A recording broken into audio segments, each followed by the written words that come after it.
In 2019, Todd Phillips and Joaquin Phoenix shocked the world with their R-rated Batman spin-off, Joker, a movie that quickly became a genre classic despite many fans doubting that it could even be good. Now a sequel is on the way, and it's a musical? I'm here to tell you why this is a great idea.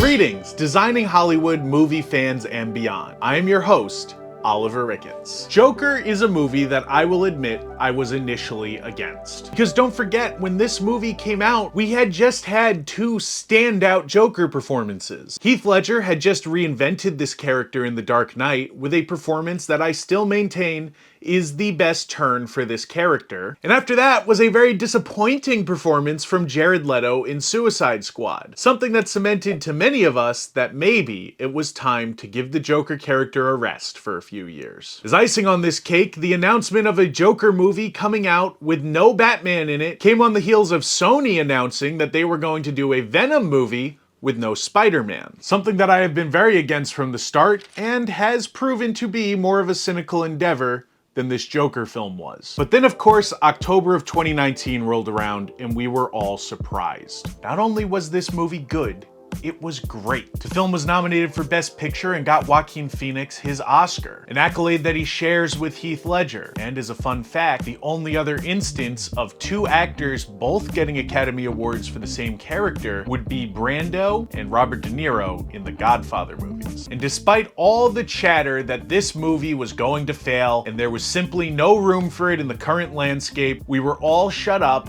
when we saw Todd Phillips' vision. A vision for a grimy 1970s New York inspired Gotham that pulled heavy notes from both Taxi Driver and King of Comedy. More importantly, the film had a Joker that you would disturbingly feel for. So when we walked out of the theater, a large segment of fans went from chanting "Never make a Joker film" to "Never make a Joker sequel." But I'm here to suggest that maybe we should have an open mind. Yes, 2019's Joker is a near perfect film with a beginning, middle, and end, and hardly any room to expand on the story itself. It was a pretty definitive ending, and even Todd Phillips and Joaquin Phoenix at the time said they had no interest in revisiting this character or this world.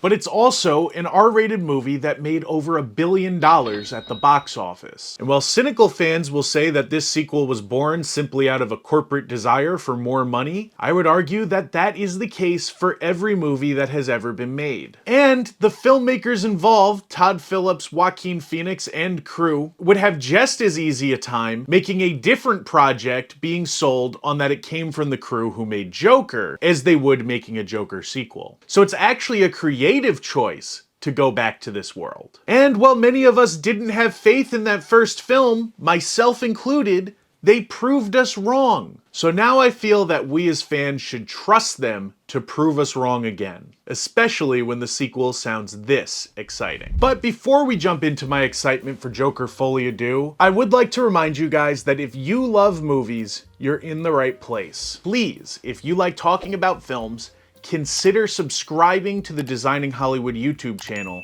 and liking this video so that you see more like it. Here, we talk about movies of all different genres, eras, and types. If you're a movie fan, you'd never want to miss it. Also, if you're a movie fan, you'll want to check out the Designing Hollywood podcast, where we talk to industry professionals behind some of the movies you love, including an upcoming sit-down with the cinematographer and costume designer for Joker Folie à Deux. The link to all of that is in the description below. In Joker, Arthur Fleck, a struggling comedian with a mental illness, descends into a violent and chaotic alter ego as he is increasingly marginalized by society. His transformation into the infamous Joker becomes a reflection of Gotham's systemic failures and societal decay. And one of the most notable things about this film is its commitment to style. The Joker in comics is one of the biggest psychopaths of all time, and certainly an icon of cinema in his own right. So it only made sense when giving the Clown Prince of Crime his own movie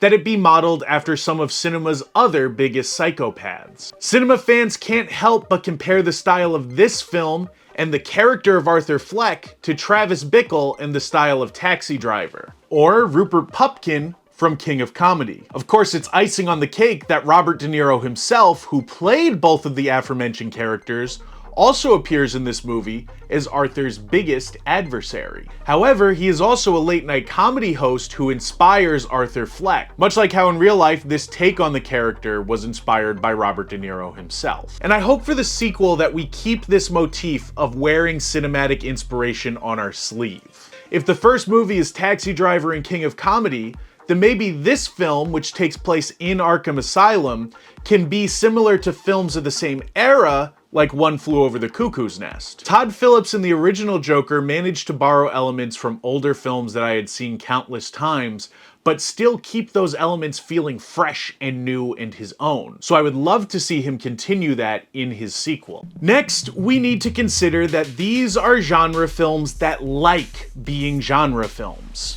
The first movie is a psychological drama about someone slowly losing their mind because of a system that has forgotten them. It is also, of course, a crime thriller. The second film, however, will be a musical, and I think that that's perfect. The movie is set to be all about the madness that lives within Arthur Fleck coming back out to the surface, even though I'm going to assume that he is trying his best to suppress it during his time at Arkham. Things in Arthur's head are set to be more maniacal and out of control than ever. So what better way to express this chaos than the chaos that comes with a musical?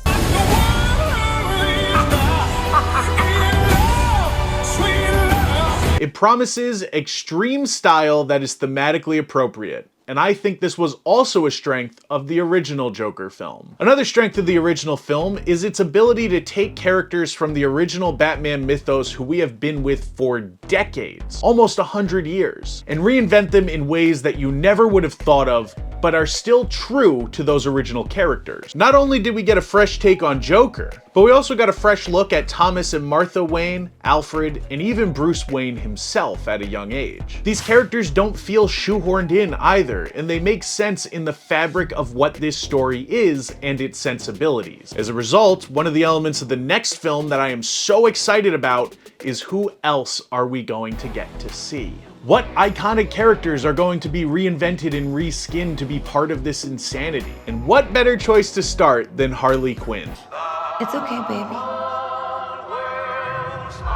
Let's give the people what they want. Other than Batman himself, this character is of course perhaps the most prominent one adjacent to the Joker. And a take on this character from the wonderful Lady Gaga, who I maintain has never turned in a bad performance, and is as great an actress as she is a singer, is absolutely genius. This casting, I believe, is every bit on the same level of quality as Joaquin Phoenix himself in the original film. Of course, the most important part of any franchise film is how well the creative team understands the notes of what has come before, and how well it takes the spirit of those original stories and adapts them for what they are trying to do. Changes can be made when doing an adaptation as long as they are in service of keeping the character who they are at their heart. And I think Joker is a shining example of this. In comic books, the Joker is a character who is shrouded in mystery. Famously, he once commented, "If I'm going to have a past, I prefer it to be multiple choice." Another natural part of this character throughout his evolution has been his obsession with Batman. In fact, many writers and filmmakers throughout the character's history, including Christopher Nolan himself, have implied that perhaps the Joker would not exist if Batman didn't exist. I think you and I are destined to do this forever. You'll be in a better jail forever. Maybe we could share one. Of course, Todd Phillips' 2019 film sidesteps both of these elements of the character. However, what we get is still a genuine and true expression of what this character has been for his entire history in the comics, and it feels like the same character. It is still consistent. He is still a maniac, bent on destroying Gotham City and bringing out chaos for the sake of chaos. He is still in love with madness and spreading madness all over a world that has shunned him. And moreover, the notion of creating a musical as the sequel to one of the darkest films of 2019 is in and of itself madness. It is exactly what the Joker would do. Folks, all in all, the original Joker film reinvents the character with a fresh take that still feels genuine and true to the source material. And I, for one, am all aboard to see what this creative team has in store next for this iconic version of the character. Before we go, I would like to give a shout out to our sponsor, Gardena Cinema, who are a family-owned movie theater in Southern California that play movies of all different types, genres, and eras. Later this month, they'll even be playing Batman: The Mask of the Phantasm, one of the best theatrically released Batman films. If you are a movie fan, they are sure to be playing at least one movie that will make a great night out for you and a friend, and I highly suggest you check them out. I'm going to leave a link to their schedule as well as their social media in the description below. For Designing Hollywood, I'm Oliver Ricketts, and until next time, get out there and go see a movie.